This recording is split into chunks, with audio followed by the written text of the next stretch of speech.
अस्सलाम वालेकुम सामीन। 18 जुमादल उखरा की तारीख़ शुरू हो चुकी है, 9 दिसंबर है। ख़बर का उन्वान है वंदे मातरम के ताल्लुक़ से हज़रत मौलाना सैयद अरशद मदनी का बयान। पहले अर्ज़ कर दूं कि जब मौलाना सैयद अरशद मदनी का नाम आता है तो 4-5 इदारों की ख़ुद ही नुमाइंदगी हो जाती है। मिसाल के तौर पर ये उनका मजहबी बयान आया है। वो उम्मुल मदारिस दारुल उलूम देवबंद के सदर मुदर्रिस हैं, शूरा के रुकन हैं। इसलिए मतलब यही है कि उम्मुल मदारिस का भी यही मौक़िफ़ है जो हज़रत कह रहे हैं। उधर वो जमीयत उलमा हिंद के सदर हैं, तो पूरी जमीयत उलमा हिंद का भी मौक़िफ़ यही है और उनको चूँकि दूसरी जमीयत वाले सब मानते हैं, इसलिए दोनों जमीयतों का यही मौक़िफ़ समझा जाए। उधर वो मुस्लिम पर्सनल लॉ बोर्ड के बुनियादी रुकन हैं, उनका बयान आते ही मुस्लिम पर्सनल लॉ बोर्ड की तर्जुमानी भी हो जाती है। वो इमारत शरिया के अमीर शरीयत हैं, पूरे मुल्क के अमीर शरीयत हैं, इसलिए बहैसियत अमीर शरीयत के भी उनका बयान आ जाता है। तो इस तरह मुल्क की अक्सरियत जो बड़ी तंजीमें हैं उनकी नुमाइंदगी से बयान से हो जाती है। अब आप हज़रत वाला को बयान सुने जो उनके सेक्रेटरी ने जारी किया है। उसकी सुर्खी लगी है, हमें किसी के वंदे मातरम गाने और पढ़ने पर एतराज़ नहीं, मगर मुसलमान सिर्फ़ एक अल्लाह की इबादत करता है और इस इबादत में किसी दूसरे को शरीक नहीं करता। आज पार्लियामेंट में वंदे मातरम पर बहस के पस मंज़र में सदर जमीयत उलमा हिंद मौलाना अरशद मदनी ने कहा, हमें किसी के वंदे मातरम पढ़ने और गाने पर एतराज़ नहीं, मगर हम ये बात एक बार फिर वाज़ेह कर देना चाहते हैं कि मुसलमान एक अल्लाह की इबादत करता है और अपनी इस इबादत में किसी दूसरे को शरीक नहीं कर सकता। उन्होंने आगे कहा कि वंदे मातरम नज़म के मशमूलात शिरकिया अक़ायद व अफ़कार पर मबनी हैं।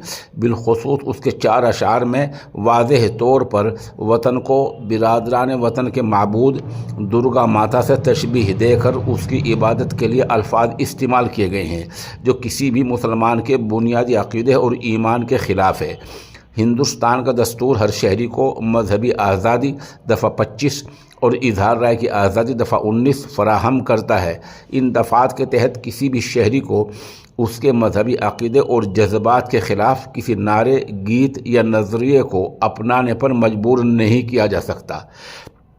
मौलाना मदनी ने यह भी कहा कि सुप्रीम कोर्ट का भी ये फ़ैसला है कि किसी भी शहरी को कौमी तराना या कोई ऐसा गीत गाने पर मजबूर नहीं किया जा सकता जो इसके मजहबी अक़ीदे के ख़िलाफ़ हो। उन्होंने कहा कि वतन से मोहब्बत अलग चीज़ है और इसकी इबादत दूसरी चीज़। मुसलमानों को इस मुल्क से कितनी मोहब्बत है, इसके लिए उनको किसी के सर्टिफिकेट की ज़रूरत नहीं है। जंग आज़ादी में मुसलमानों और जमीयत उलमा हिंद के अकाबरीन की बेमिसाल कुर्बानियाँ और ख़ास तौर पर वतन की तक़सीम के ख़िलाफ़ जमीयत उलमा हिंद की कोशिशें रोज़ रोशन की तरह आया हैं और आज़ादी के बाद इस मुल्क के इत्तिहाद व सलामती के लिए उनकी जद्दोजहद कभी फरामोश नहीं की जा सकती। हमने हमेशा कहा है कि हुब्बुल वतनी का ताल्लुक़ दिलों की वफ़ादारी और अमल से है, नारेबाजी से नहीं।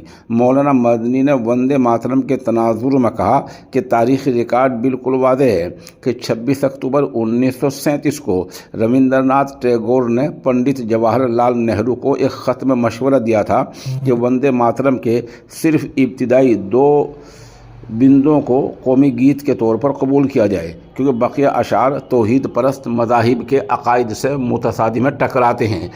यही बुनियाद थी जिस पर कांग्रेस वर्किंग कमेटी ने 29 अक्टूबर 1937 को फैसला किया कि सिर्फ 2 बिंदुओं को कौमी गीत के तौर पर मंजूर किया जाए।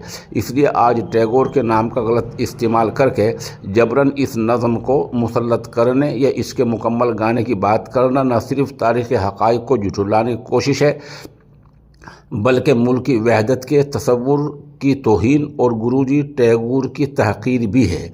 ये भी काबिल अफसोस है कि लोग इसको तक़सीम हिंद से जोड़ते हैं, जबकि रविंद्रनाथ टैगोर का मशवरा कौमी वहदत के लिए था। مولانا مدنی نے زور دیا کہ وندے ماترم سے متعلق بحث دراصل مذہبی عقائد کے احترام اور آئینی آزادی کے دائرے میں ہونی چاہیے، نہ کہ سیاسی الزام تراشی کے انداز میں۔ جمعیت علماء ہند تمام قومی رہنماؤں سے اپیل کرتی ہے کہ وہ ایسے حساس مذہبی تاریخی معاملات کو سیاسی فائدے کے لیے استعمال نہ کریں، بلکہ ملک میں باہمی احترام، رواداری اور اتحاد کو فروغ دینے کی اپنی آئینی ذمہ داری پر کاربند رہیں۔ وندے ماترم بنکم چندر چٹرجی کے ناول آنند مٹھ سے ایک اقتباس ہے۔ اس کی کئی سطریں اسلام کے مذہبی اصولوں کے خلاف ہیں، اس لیے مسلمان اس گانے کو گانے سے گریز کرتے ہیں، بچتے ہیں۔ وندے ماترم گانے کا پورا مطلب ہے ماں میں تیری پوجا کرتا ہوں، ماں میں تمہاری عبادت کرتا ہوں۔ یہ صاف ظاہر کرتے ہیں کہ گانا ہندو دیوی ماتا درگا کی تعریف میں گایا گیا ہے، نہ کہ مادر وطن ہندوستان کے لیے۔ وندے ماترم درگا کی تعریف میں لکھا گیا تھا۔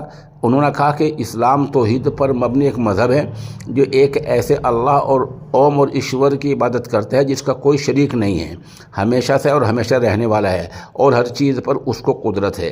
کسی ملک یا ماں کی پوجا کرنا اس توحیدی اصول سے ٹکراتا ہے۔